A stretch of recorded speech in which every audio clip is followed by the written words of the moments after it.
જી જોવાને નિસરી હું તો હરજી જોવાને નિસરી હું તો હરીને જોવાને નીકરી હું તો હરીને જોવાને નીકળી મારા ગુરુ શ્રીએ દીધો ઉપદેશ વાલાને નિરખવા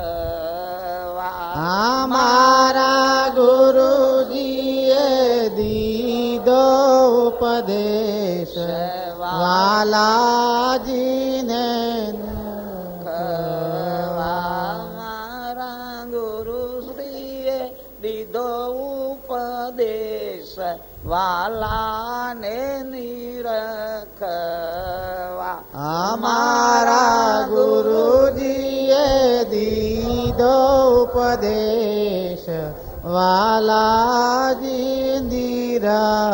નિરખવા મેં તો પ્રેમના પોષક પહેર્યા મેં તો પ્રેમના પોશાક પહેર્યા મેં તો પ્રેમના પોષક પહેર્યા મેં તો પ્રેમના પોશાક પહેર્યા મેં તો સતના સજા શણગાર વાલાને નિરખવા અમે તો સતના સજા શણગાર વાલાને નિરખવા મારે મરમ ભેદ સેથો પૂરીયો માહે મર્મ નો સેથો પૂરીયો મેં તો મરમ ભેદ સેથો પૂરીયો મેં તો મર્મ ભેદ સેથો પૂરીયો સુરતી નુરતીનો પહેર્યો શિર વાલાને નિરખવા સુરતી નુરતીનો પહેર્યો શિર વાલાને નિરખવા તો હરીને જોવાને નીકરી હું તો હરીને જોવાને નીકળી મારા ગુરુ શ્રીએ દીધો ઉપદેશ વાલાને નિરખવા મારા ગુરુએ દીધો ઉપદેશ વાલાને નિરખવા મારે શીલ સંતોષ કરલો કાંબિયો માવે શીલ સંતોષ કરલા કાંબિયો મારે શીલ સંતોષ કરલો કાંબિયો માહે શીલ સંતોષ કર્મ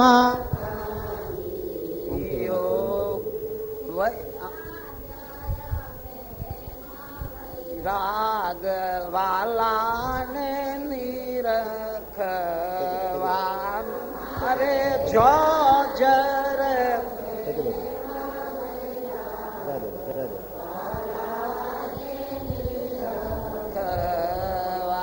મારે જો જર પ્રેમ વૈરાગ વાલાને નિરખવા જો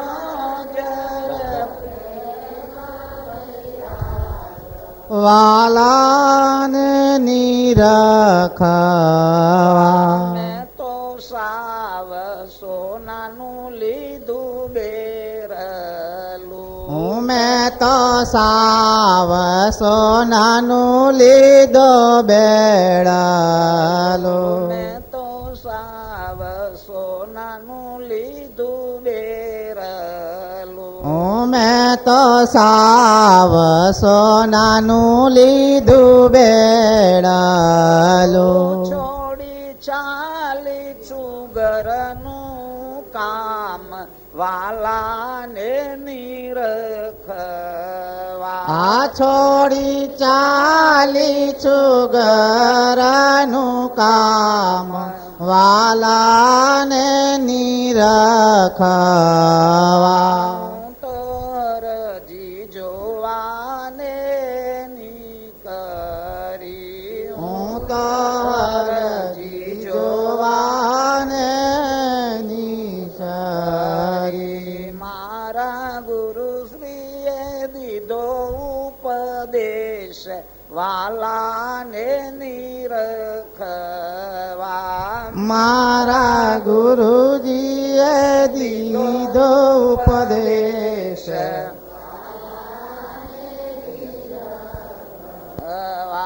વાલે વન મોવગારી રૂડી વાસરી વન મોવગારી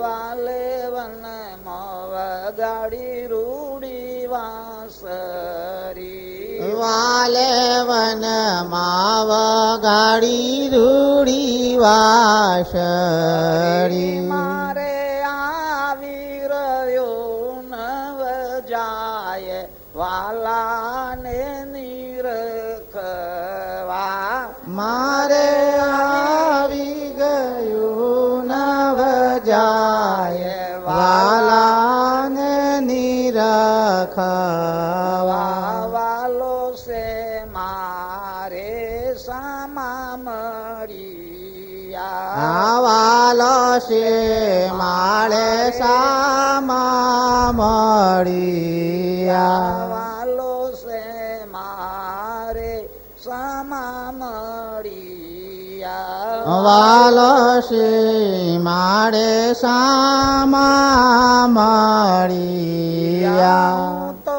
લડી લડી લાગુ પાય વાલાને નિરખવા હું તો લડી લડી લાગો પાય વાલાને નિરખવા હું તો હરીને જોવાને નિસરી હું તો હરીને જોવાને નિશારી મારા ગુરુ શ્રીએ દીધો ઉપદેશ વાલાને નિરખવા એ મારા ગુરુએ દીધો ઉપદેશ વાલાને નિરખવા વાલે સુંદરી ઓઢાડી પાકા રંગની વાલે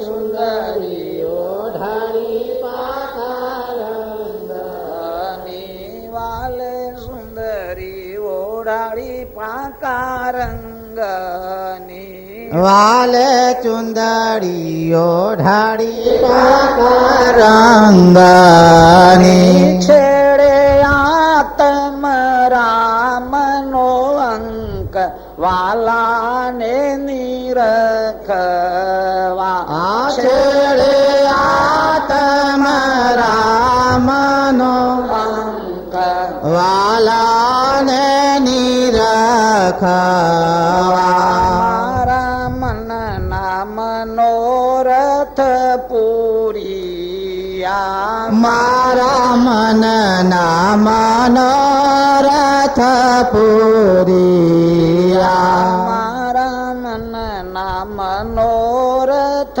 પૂરિયા મારા મન ના મનોરથ પૂરિયા દાસ ગોપાળની પૂરી આસ વાલાને નિરખવા.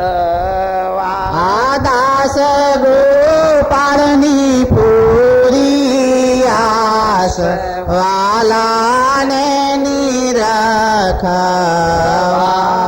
તો હરીને જોવાને નિસરી. હું તો હરીને જોવાને નિસરી. મારા ગુરુ શ્રીએ દીધો ઉપદેશ વાલાને નિરખવા. અમારા ગુરુ શ્રીએ દીધો ઉપદેશ વાલાને નિરખવા. શ્રીમદ કરુણા મોહનદાસજી મહારાજ. હાર શબ્દ ને અક્ષર ઓરુ હરલ્યા ઘર રે તાપર નિજ અંકુર રહે એ તીનો લક્ષ્ય કેવે સાર શબ્દ ને અક્ષર ઓર ઓરલ્યા ઘર રે પરમ વિશેષ પરમ શ્રેષ્ઠ પરમ દયાળુ પરમ કૃપાનિધિ મહાન સમર્થ ભગવાન કરુણા સાગર સર્વંશના કલ્યાણ દાતા સર્વજ્ઞ પ્રભુ અંતર્યામી વિશ્વભરના મનુષ્યતનુધારી જિજ્ઞાસુ જનોને આપણને સારા સાનો નિર્ણય કરાવતો પ્રભુ કૃપાવંત થઈને કહે છે કે સાર શબ્દ નહીં અક્ષર ઓરલા ઘર રહે તાપર નિજ અંકુર રહે વેદ તે એ તેનું લક્ષ્ય કે વેદ.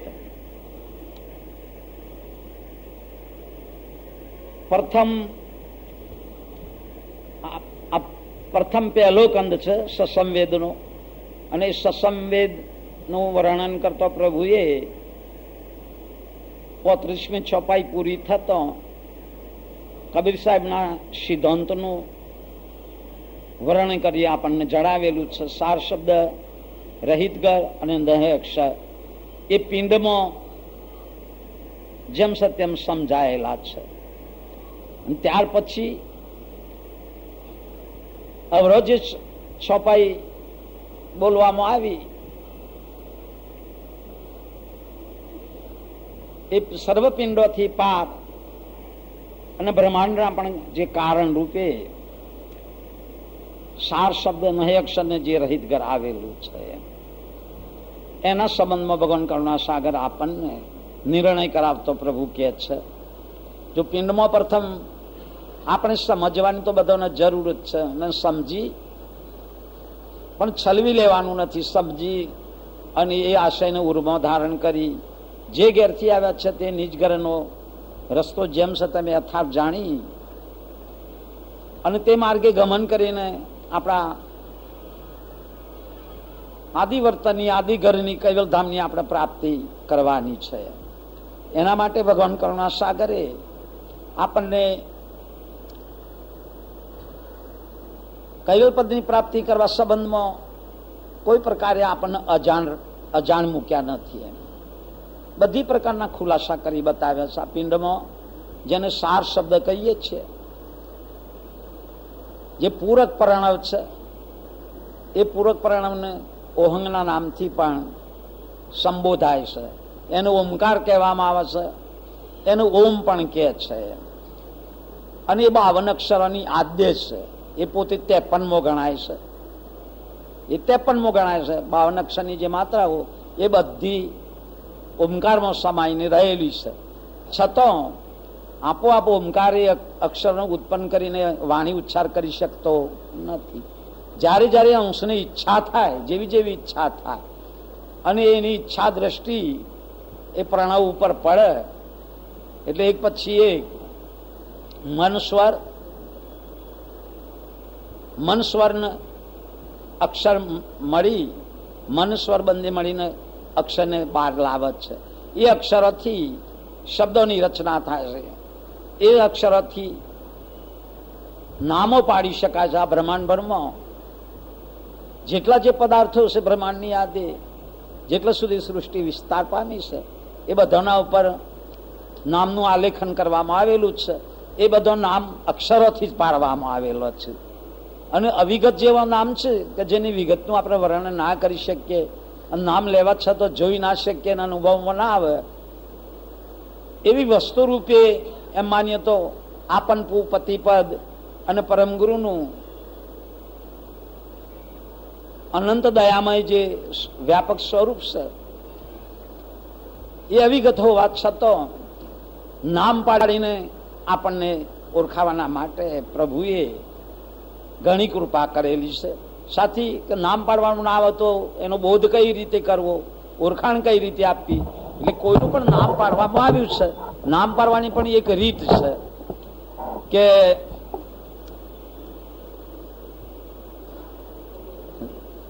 જેનામાં જેવું રૂપ, જેવા ગુણ અને જેવો સમય એના સંજોગોને એના યોગો મેળવી અને એ ટાઈમનું જે નક્ષત્ર હોય એના ઉપરથી જે અક્ષરો નીકળે તે નામ પાડવામાં આવે છે. એ નામ પાડવામાં છે તે નામ પાડવામાં પણ એટલી વિશેષતા સમાયેલી છે કે આ પ્રમાણે એના બધા યોગો જોઈ એને નામ પાડવામાં આવ્યું હોય તો એના ભાવિમાં, એની જિંદગીની અંદર એના ભાવિમાં શું હકીકતો બનવા વાળી છે, સુખ દુઃખ નો મોજો કેવો આવનાર છે, એ બધી ખરો જ્યોતિષ હોય ને તો કૈયાપ છે. એ 100% કૈયાપ છે. પછી અડકણ નામ પાડવામાં આવ્યું હોય તો પૂરી હકીકત જ્યોતિષ કહી શકતો નથી. કોઈ એવો પરવીણ હોય તો 75% કહે, કોઈ 50% કહે, અને બધી એની સાથે રાશિની સાથે જેટલા સંબંધો છે એ બધા મળતા ના આવે. સરોદય પણ એમ બતાવે છે આપણે. સરોદય એટલે એ સરોદય એવું કોઈ એક અંગી જ્ઞાન નથી કે કાઢી નાખવા જેવું. એમ તો ભગવાન કરુણા સાગરે સસંવેદમાં જે વર્ણન કર્યું છે, અને બધા તત્વો આપણે પંચદેહની રચનાનો તત્વ વર્તમાન કરે છે બધા પ્રણવની અંદર જ કરે છે. કોઈ તત્વ એવું નથી કે પ્રણવની બહાર વર્તી શકતું હોય એમ અને એ ક્રિયા કરી શકાય. શ્રી ચૈતન દ્રષ્ટિ પડ્યા સિવાય તો કોઈ તત્વ કામ કરી શકતું નથી. એટલે બધા તત્વો આ પ્રણવ રૂપી ખજાનામાં ભરવામાં આવેલો છે. એવું કોઈ તત્વ નથી કે પ્રણવથી બહાર હોઈ શકે એમ. એટલે બ્રહ્માંડની અંદર પણ જે વિશાળ ગતિનો તત્વો છે એ સોહંગની અંદર પોખવામાં આવેલો છે, અને જેનો માપક ગતિનો તત્વ છે એ બધો ઓહંગમાં પહેરવામાં આવ્યો છે. જેના પિંડનું જેટલું પ્રમાણ હોય એમ વૈરાટનો પણ ઓમકાર ખરો. પાછું વ્યષ્ટિ ને સમષ્ટિ આ બે પ્રકાર આપણે સમજવાના છે. વ્યષ્ટિમાં આપણા અનેક ઘાટો છે તે વ્યષ્ટિ કહેવાય, અને સમષ્ટિ એટલે સમસ્ત ઘાટોને ધારણ કરી રાખવાનું આ બ્રહ્માંડ વૈરાટ છે. અને વૈરાટની અંદર મહાતત્વની જે પોખણી કરવામાં આવેલી છે અને એમાં પણ જીવન પહેરાયેલું છે એમ. એટલે પિંડ બ્રહ્માંડની આદ લઈ અને અનંતલોકનો જે વિસ્તાર છે એ બધા એક પ્રણવ વડે જીવત છે. રેચક અને પૂરક આ બે, આમ તો ત્રણ મુદ્દાઓ છે, રેચક, પૂરક ને કુંભક. એટલે અંદર પૂરક થતો ઓહંગ કહેવાય છે અને રેચક તેને સોહંગ કહેવામાં આવે છે. અને મધ્યમાં જે સ્થિર થતો અને એની સાથે એ ક્રિયા કરાવનાર સંયમ ભોગવૃત્તિના 3 સક્ષસત્વો નિજ કરતા એમનો સંબંધ જોડી આપેલો છે. એટલે ઘાટ માત્રમાં પ્રણવને પૂરક કરવાનું કામ વ્રજ્ઞાન કરે છે, કારણ અનંત સક્ષસત્વ એને પકડી રાખે છે, અને કાર સક્ષસત્વ એનો સંહાર કરે છે. એ કારના પંજામાંથી આપણે ભજન, આપણો માર્ગ કયો છે, જીવન એ આપણો એ કાયમ પંથ. કાયમ પંથ એટલે ખાલી નામ, કોઈ વસ્તુ વિનાનું નામ નથી. કોઈનું પણ નામ પાડવામાં આવે તો વસ્તુ વિના નામ પડતું જ નથી એમ. એ જેને કાયમપંથ નામ આપવામાં આવ્યું છે એ જીવનનું નામ જ છે એમ. અને એ કાયમપંથ નામ ખરી રીતે તો ભગવાન કરુણા સાગરે અગાધબોધમાં પણ આ ઉલ્લેખ કરેલો છે કે દ્વાદશ આંગણનો 12 આંગણનો જે પ્રણવ છે બ્રહ્મરંધ્રથી લઈ અને નાસિકા સુધી વહન કરતો, અને એ માર્ગમાં આપણે ગમન કરવાનું છે. અને એના છેડે તમે એટલે પૂજ્યશ્રી એક બાલકૃષ્ણ આપણા સંપ્રદાયમાં એ મહાન અનુભવ સિદ્ધ પુરુષ થયા, નરવીર સાગર બાપજીના એ કૃપા પાત્ર હતા. ત્યારે એમને જે સ્વઅનુભવ કરેલો એ સ્વઅનુભવ એની વાણી દ્વારા ઘણા પદોમાં એમને વર્ણન કરીને જણાવેલું છે. એમનો જાત અનુભવ એમ કે છે, તે કે છે સુખ સંપ્રણવને સંત સાધતા અડિયું ગળની હદ મોરે હદ બોધી બે હદ મો સમતા આપનું આપસત પદ મોરે. આ પોતાનો સ્વઅનુભવ આપણને જિજ્ઞાસુજનોને, બીજા તો એનું તોલમૂલ કોણ કરે? જિજ્ઞાસુ એ માર્ગના હંમેશા ગમન કરવાવાળા આરતોના જે અંશો હોય એને જ આ વાતો પ્રિય લાગે છે. આપણે તો ઘણી વખત સાંભળીએ છીએ અને ભૂલી પણ જઈએ છીએ. એટલે જોઈએ તેટલી આપણને પરમગુરુના શરણાગત થવાની આપણામાં આરત જાગી નથી, આપણને પ્રીતિ લાગી નથી. અને એના માટે આપણે હરદમ યાદ રાખવું જોઈએ, એના માટે આપણને ચિંતા થવી જોઈએ કે આપણે પોતે પોતાને નથી જાણતા તો નિજગતની પ્રાપ્તિ કેમ કરીને થઈ શકશે. એટલે પ્રભુ કહે છે જે સાર શબ્દ, આ ઓમકારનો સાર શબ્દ કહેવામાં આવે છે. કેટલાય કોઈ જ્ઞાની પુરુષો, પુંજે અખાજી પણ એમ કહે છે કે સંસ્કૃત ભણ્યા તેથી શું થયું? પ્રાકૃતમાં કોઈ નાસી ગયું. આપણે પ્રાકૃત ભાષા બોલીએ તો પ્રાકૃતમાંથી જ્ઞાન કઈ એમાં દૂર જતું રહ્યું છે. સંસ્કૃત ભણ્યા તેથી શું થયું? પ્રાકૃતમાં કોઈ નાસી ગયું. ને ભાષાને શું વર્ગી રહ્યો? ભૂર. પેલી છોપો લીટીમાં એમ કહ્યું, ભાષાને શું વર્ગી રહ્યું? ભૂર. ઘણા ભાષાને મહત્વ આપે છે. ભાષાનું મહત્વ નથી, મહત્વ જ્ઞાનનું આશયનું મહત્વ છે. સકળતા ભાષની અંદર પ્રભુએ વર્ણન કરી બતાવ્યું છે કે એક પારસ છે, એક બાજુ એક પારસ છે અને બીજી બાજુ એક કોડી છે. તે પારસનું વર્ણન આપણે પ્રાકૃતમાં કરીએ તો પારસનું મહત્વ ઘટી જાય? કદાપી ના ઘટે. કારણ વ્યાકરણયુક્ત સંસ્કૃતમાં કોડીનું વર્ણન કરીએ અને એને ઉપમા આપીએ તો કોડીની કિંમત વધી જાય? જે છે તેની તેજ રહેવાની. એમ ત્યારે કોઈ પતિવ્રતા હોય તો પતિવ્રતાનું પ્રાકૃતમાં વર્ણન કરવામાં આવે, એનો વખાણ કરવામાં આવે તો તેથી એની ઇજ્જત ઘટી જતી નથી. અને વિષયનો વખાણ સંસ્કૃતમાં કરવામાં આવે તો તેથી એની ઇજ્જત વધી જતી નથી. આ વાત ખરી કે નહીં? એમ કારણ આપણા દેશના વિદ્વાનો ભાષાને મહત્વ આપે છે કે ભાષામાં જ્ઞાન છે. ભાષા તો બધી ભાષા છે ને એ બધું મનુષ્યકૃત છે, મનુષ્યકૃત છે. એટલે આપણા ભારતમાં પણ કેટલી ભાષાઓ વર્તાય છે, કેટલી ભાષામાં લોકો વ્યવહાર કરે છે. એટલે ભાષાઓનું જે મૂળ કારણ છે ઓમકાર છે, એનું ઓળખવા જેવું છે. ભાષાને શું વર્ગી રહ્યું? ભૂર. જે રણ જીત તે સૂર. સંસ્કૃત ભણા તેથી શું થયું? પ્રાકૃત મનિકો નાસી ગયું. 52નો સગરો વિસ્તાર કહે આખો 53મો આવે પાર. વાણીનો પાર લાવવો હોય તો ક્યાં આવે? 53મો. અને ભગવાન કરુણા સાગર તો 53ની પાર છે. પરાપાર કહ્યું કે નહીં કહ્યું? ઓમકારની પાર ત્યો દ્રષ્ટિ કરો એમ કહ્યું. પણ એ માર્ગ આપણે પકડી શકતા જ નથી. એમ આપણી વૈખરી વાણી આ મુખ દ્વારા જે બોલીએ છીએ, મધ્યમા વાણી, વાક્ય રચના, શબ્દ રચના થાય છે એ કંઠમાં થતી હોય છે.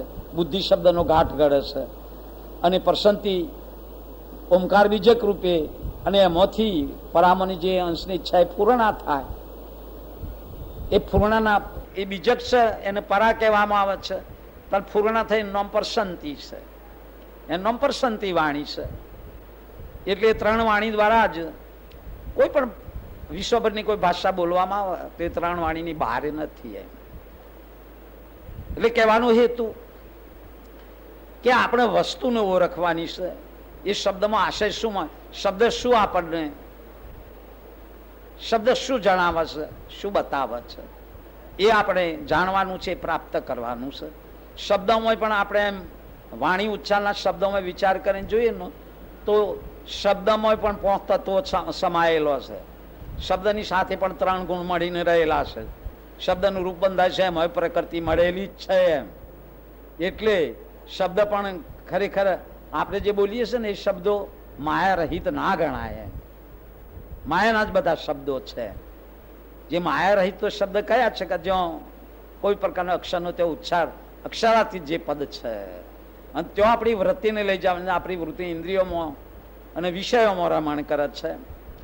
અંતસ્કરણની પણ આપણને સંપૂર્ણ સમજ નથી એમ. કયું અંતસ્કરણ કયા દેહમાં કઈ અવસ્થામાં કયો વહીવટ કરે છે, આ બધું આપણે સમજવાની જરૂર છે. એટલે પ્રભુ કે છે આ ઓમકાર છે એ સાર શબ્દ છે. એ સાર શબ્દ છે. અનંત અનંત શબ્દોનો કોઈ પણ શુભાશુભ લૌકિક કે લૌકિક શબ્દો હોય કે અલૌકિક શબ્દો હોય, પરમાર્થિક શબ્દો હોય કે પછી વ્યવહારિક શબ્દો હોય, ઉત્તમ શબ્દો હોય કે મધ્યમ હોય કે કનિષ્ઠ હોય, એ બધા શબ્દોનો ઉચ્ચાર ઓમમાંથી થાય છે. અંશની ઈચ્છા અંશના મતલબ પ્રમાણે આપોઆપ ઓમકાર ઉચ્ચાર કરી શકતો નથી. માટે એને સાર શબ્દ કહેવામાં આવ્યો. નહે અક્ષર અંશની જે વૃત્તિ છે, અંશની ચૈતન્ય વૃત્તિ છે, અને એ ઓમકારના શિખર ઉપર એ વૃત્તિનો ભાસ ચૈતન્ય ભાસ પડ્યો છે. અને એ ચૈતન્ય ભાસી જ ઓમકાર ચૈતનતા વાળો અને સક્રિય ગતિ વાળો થઈ અને ચૈતનતા સંયુક્ત 5 દેહોમાં એક સરખા પ્રમાણમાં વ્યાપક થઈને રહેલો છે. એટલે આપણે રોમ રોમ ને રગે રગમાં ચૈતનાની આપણને જો કઈ સ્પર્શ થાય તો તુરત જ આપણને ખબર પડે છે. ઠંડીની ખબર પડે છે, ગરમીની ખબર પડે છે. આટલી કોઈ એક કીડી પણ આપણા હાથે પગે અડી જાય તો તુરત જ આપણને ખબર પડી જાય. એ ચૈતના વ્યાપક છે, ચેતના વડે ખબર પડે છે. કોઈ પણ આપણે કોઈ પણ તત્વ ક્રિયા કરતું હોય તે અંશની સક્રિય ગતિ વડે જ એ ક્રિયા કરી શકે છે. અને જ્યાં સુધી કોઈ પણ ક્રિયા કરવાનો ભાવ ના ભરે ત્યાં સુધી આપોઆપ કોઈ પણ ઇન્દ્રિય કે અંતસ્કરણ કે ગુણગાન આદિ કોઈ પણ કશું કામ કરી શકતા નથી. એટલે નહેક્ષર રૂપિયા અંશની જે વૃત્તિ છે અને એ અક્ષરાતીત છે. તને ઓમકારને આદ અક્ષર કહેવામાં આવે છે. એને આદ અક્ષર કહેવાય છે. વેદોમાં એને વિશિષ્ટ બ્રહ્મ કહેવામાં આવ્યો છે. વેદોમાં વિદ્વાન પુરુષે વિશિષ્ટ બ્રહ્મ, વિશિષ્ટ એટલે પ્રત્યેક પિંડોમાં એ વ્યાપક છે, પૂરક થઈને વ્યાપક થઈને રમણ કરે છે. એટલે એને વિશિષ્ટ બ્રહ્મ કહેવાનું.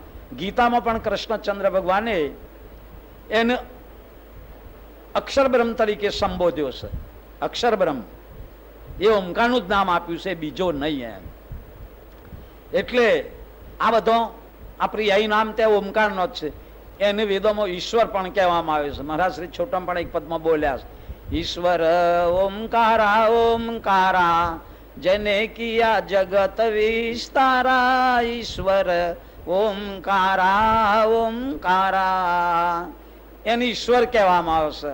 અંશો અંગ સ્વામીને એમને પરમેશ્વર કહેવામાં આવે છે.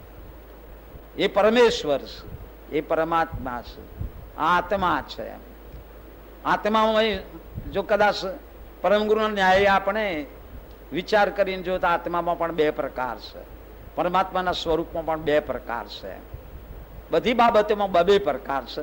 અહીંયા સાર શબ્દ આપણા પિંડમાં અહીંયા ઓમકારને બતાવ્યો. એવો બ્રહ્માંડની અંદર નહેક્ષર એ અંશની વૃત્તિ છે, ખરું. અને રહિત ઘર, તાર પિંડમાં રહિત ઘર ક્યાંથી કે પરમકાળનો પ્રથમ સકર્તા પતિએ પોખણી કરેલી પ્રકાશ બ્રહ્મમૂર્તિના 3 મહાતત્વની વિકાસ અવિકાસને કુંભસ્થ. એટલે વિકાસ તત્વના 8 ભાગ, 8 ભાગમાં એક ભાગ અવિકાસનો મેળવ્યો, બીજો ભાગ કુંભસ્થનો. આ 10 ભાગ મેળવીને પરમકાળમાં પોખણી કરી. એ સમરૂપે જતા હોય કે તારે ક્રિયાશીલ નહોતા.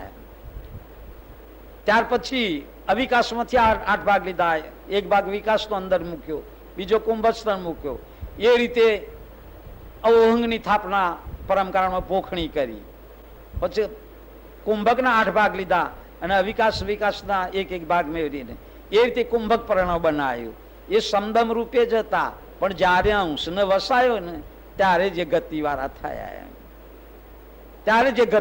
થયા, એટલે એનું રહિત ઘર પરમ કારણ દેશે રહિત ઘર છે આપણા પિંડમાં. એનું રહિત ઘર છે આ પ્રણવનું. અને એ રહિત ઘરમાં જઈએ ત્યારે પછી માયાની સાથેનો કોઈ સંબંધ રહેતો નથી. અંશ હંમેશા માટે નહે કર્મી થઈ જાય છે. નવો કર્મો રચાતોય નથી અને માયાનું આવરણ પણ લાગતું નથી. અને એ પોતાના સ્વરૂપનો પણ અંશ ત્યારે યથાર્થ જાણી શકે છે. વ્યાપક બ્રહ્મની એકતામાં જ આ પરમ કારણ દેહ રહેલો છે. જેમ કોઈ આપણે એક જ્યોત પ્રગટ કરી, એક દીવો કર્યો હોય અને વિશેષ પ્રકાશમાં મૂકીએ તો વિશેષ પ્રકાશના પ્રકાશમાં આ પ્રકાશ ભળી જતો હોય છે. એટલે પેલો ઓછો સામાન્ય પ્રકાશ મહાપ્રકાશથી પછી જુદો દેખાતો નથી. એમ જે પરમ કારણનો જે પ્રકાશ છે એ બ્રહ્મની એકતામાં હોવાથી આપણે જુદો એને જોઈ શકતા, જાણી શકતા કે નિર્ણય કરી શકતા નથી. અને એવું જ્ઞાન તો પરમગુરુના પ્રતાપે થાય. એમ અત્યાર સુધી બ્રહ્માની આદ લઈ અને વેદોને અનુસરીને જેટલા બધા આચાર્યો થયા, જેટલા જ્ઞાની મહાપુરુષો થયા, એમને વેદોના વિશે કોઈ જગ્યાએ 5 દેહનું વર્ણન કરી બતાવેલું નથી. પિંડમાં નથી કરી તો પછી બ્રહ્માંડમાં તો એ જાણ જ છે ના. એમ એટલે એ રહિત ઘર ઓલ્લા એટલે આ બાજુના પિંડ માત્રમાં 5 દેહ ખરા. એવી રીતે બ્રહ્માંડમાં પણ 5 દેહ ખરા. એમ બ્રહ્માંડમાં પણ 5 દેહ ખરા. એમ એટલે આપણે રોજ્ય આ વૈરાટના સ્થૂળ દેહમાં આપણે બધા વસેલા છીએ. વળી વૈરાટના સૂક્ષ્મ દેહમાં પેલા દેવ લોકો રહે છે. વૈરાટના કારણ દેહમાં બ્રહ્મા વિષ્ણુ રહે છે. અને વૈરાટના મહાકારણ દેહમાં તો શક્તિનું સ્થાન છે. અને વૈરાટના પરમ કારણમાં તો નિરંજન પુરુષ બિરાજેલા છે. આપણા પરમ કારણમાં ખરું ત્યાં રીતે વૈશ્વિક સમષ્ટિની એકતા કેમ કરવી તો એ રીતે આપણે સમજવું પડે. એટલે ઓલ્લા ઘર રહેત, ઓલ્લા ગત રહેત તેનું અંકુર રહે, તા પર નિજ અંકુર રહે. નિજ એટલે પોતે જે અંકુર સ્વરૂપે ચૈતન્ય અંશ રહેલો છે. એ ચૈતન્ય અંશ નું એ મૂળ જે સ્વરૂપ છે અંકુર. જયારે સકર્તા પતિએ અંકુરોની રચના કરી, પ્રથમ એમને ઉપજણ જે ઉપજી આવેલી અને એ ઉપજણને એને અચાનક થયેલી, કોઈ ચિતવન વિના, કોઈ પ્રકારની ઈચ્છા ન થયેલી, ચિતવન પણ નહીં કરેલું, ભાવ પણ નહીં ભરેલો, કશું જ નહીં, સહેજા સહેજ વિના કારણે ઉપજણ ઉપજાય. મને કંઈક અચાનક થયું. એમ એમની અલૌકિક બાહ્ય દિવ્ય સજ્જન દ્રષ્ટિએ એ ઉપજણને જોઈ. પછી એમની અંતર દ્રષ્ટિએ બાહ્ય દ્રષ્ટિને ઉપજણ જોઈને નિર્ણય કર્યો.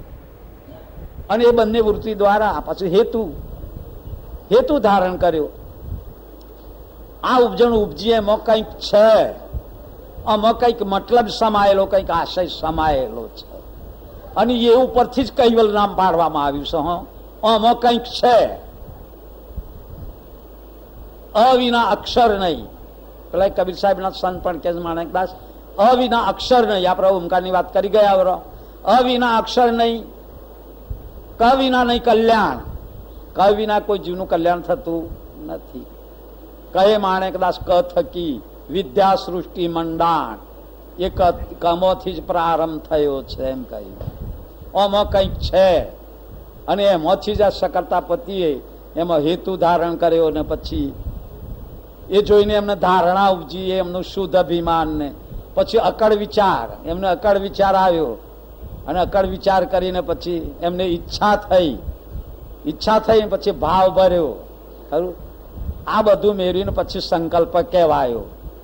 પછી એવો વિચાર કર્યો, આમસ તો હું કેમ બેસી રહ્યો છું, કઈક રમણીક ખેલ કર્યું તો સારું એમ કરીને જોયું મહાશૂન્ય વિશે. ખગાકારમાં અપરમ આ શૂન્ય છે પાર વિનાનું છે. એ જન્મ્યું નથી અને એ મરતું પણ નથી. એનું કોઈ રૂપ નથી, એનો કોઈ રંગ નથી, એ કોઈ રકમ નથી. એ સદાના માટે નિષ્ક્રિય છે, સદાના માટે અચેત છે, અચેત છે અને અવશ્ય એનું કોઈ રૂપ નથી, રૂપ રંગાદી કશું જ નથી. અને એવું જે અપરંપાર શૂન્ય છે ને એ શૂન્યની મધ્યમાં કરતા કહેવલ છે त्यो मारू सिंहासन में आ शून्य मारू सिंहासन છે, त्यो મારી ગાદી મેં સ્થાપી છે એમ કહી. એટલે પ્રભુએ આ જેવું જે શૂન્ય છે એ ખગાકાર શૂન્ય એ અપરંપાર છે. બ્રહ્મ છે, બ્રહ્મ પણ આપણી દ્રષ્ટિએ અપરંપાર ખરો, છતાં બ્રહ્મ અંતવાળું કહેવાય. કેમ કહેવાય કે જેટલા સુધી જગતનો વિસ્તાર છે, બ્રહ્માંડની આદે જેટલા ગાંઠોનો વિસ્તાર છે ને તેટલા સુધી બ્રહ્મ છે, પછી બ્રહ્મ નથી. આકાશ તો અપરંપાર છે. એટલે જેટલા સુધી કરતાની દ્રષ્ટિ પહોંચી વળેલી છે એટલા સુધી જગતનો એમને વિસ્તાર કર્યો છે, એટલા સુધીમાં જગતની રચના છે. એ બધાને તાદૃશ્યપણે સકર્તાપતિ બધાને નિહાળ છે. જેમ છે તેમ અંતર્બારની આપણી બધી ગુપ્ત પ્રગટ ક્રિયાઓને એ જાણે છે. ત્યારે આવા સકર્તાપતિ સર્વાંશોના જે સાક્ષી છે તે કે છે આપણા પિંડમાં પેલો સાર શબ્દ ઓમકાર અને એનો રહિત ઘર પરમ કારણ દેહ, જ્યોથી ગતિવાળો થઈને બધા દેહોમાં પસરી વરેલો છે.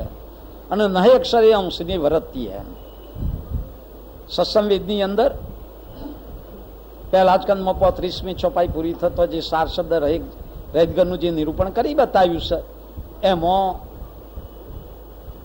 સ્પષ્ટ સમજાઈને તે પ્રમાણેનો ઉલ્લેખ કરવામાં આવ્યો છે. પણ નરવેદ સાગર બાપજી શ્રીએ સિદ્ધાંત ભાવનીમાં નિરૂપણ કર્યું છે ત્યાં જુઓ ને તો તમને સ્પષ્ટ સમજાઈ જાય. તમે વાંચજો એમ 35મા અક્ષરથી શરૂઆત કરો, વાંચજો તમે 40મા અક્ષર સુધી. સાર શબ્દ રહિતગણ દય અક્ષર કોને કહેવાય, કર્તાની છ વૃત્તિઓ કોને કહેવાય અને કેવી રીતે એકબીજાની સાથે સંબંધ ધરાવે છે. આપણા ઉપર એમને અઢળક કૃપા કરેલી છે, ઓછી નથી કરેલી. પણ અધિકાર વિના આપણે ગ્રહણ કરી શકતા નથી. એ આપણી અધિકારની જેટલી જિજ્ઞાસા હોય તેટલી જ આપણે પકડ કરી શકીએ છીએ. એટલા જ માટે પ્રભુ અહીંયા જે પિંડની વાત કરી એવી એ બ્રહ્માંડની વાત બાપજી કરી, બ્રહ્માંડની વાત કરે છે. તો સાર શબ્દ નહીં અક્ષર ઓરલા ઘરત રહિત, ઓરલા ઘર રહિત. જ્યારે આ બ્રહ્માંડની આમ તો ભગવાન ગ્રંથોમાં કેટલી જગ્યાએ એમ બોલી ગયા છે. આપણે એક જ બ્રહ્માંડને જોઈએ છીએ, પણ આવા આનંદ બ્રહ્માંડો સકર્તાપતિએ બનાવેલા છે. ક્યાં હશી ને કેવી રીતે હશી એ આપણું કદાપી આપણું અનુમાન પણ પહોંચે તેવું નથી. બિચારી બુદ્ધિએ પણ આપણું શું જાણીને જાણે આપણી માપક બુદ્ધિએ. એટલે બ્રહ્માંડો પણ અનેક છે, પણ આપણે એક જ બ્રહ્માંડની આજે વાત કરીએ કે જ્યારે આ બધા વેષ્ટિ ઘાટોનો એટલે બધા અનેક ઘાટોનો જયારે અંત આવી જાય ત્યારે બ્રહ્માંડનું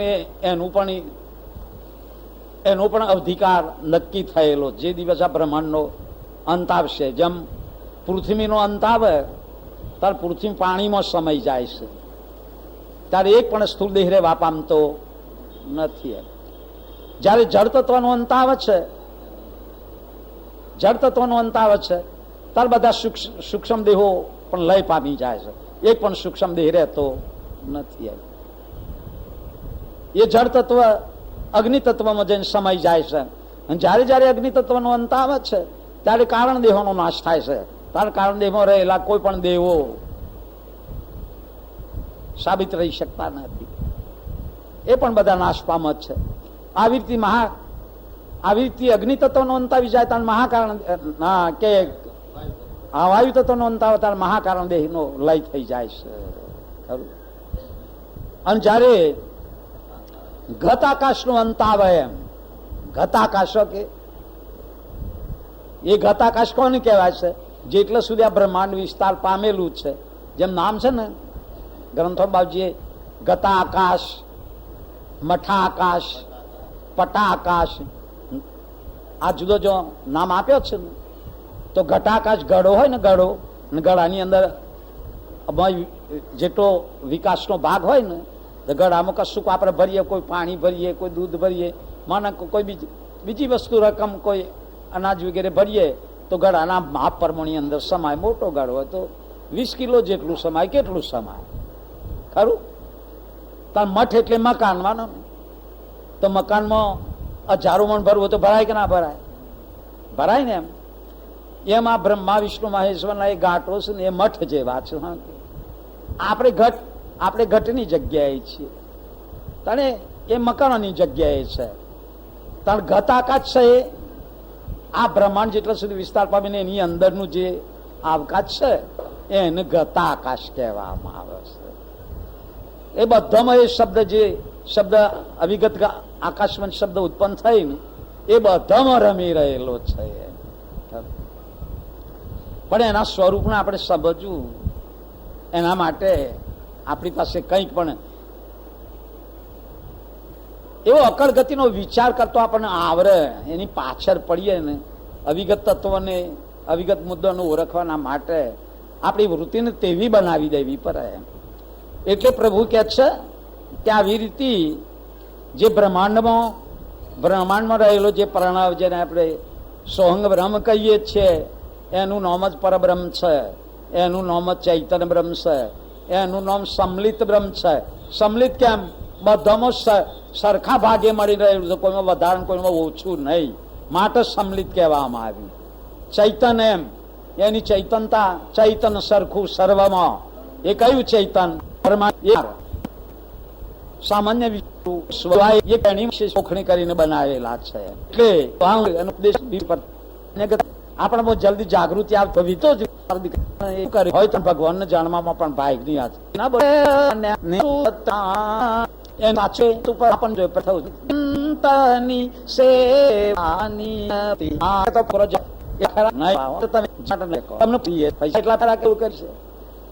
પોતાની ઘરવાળી પૈસા છે,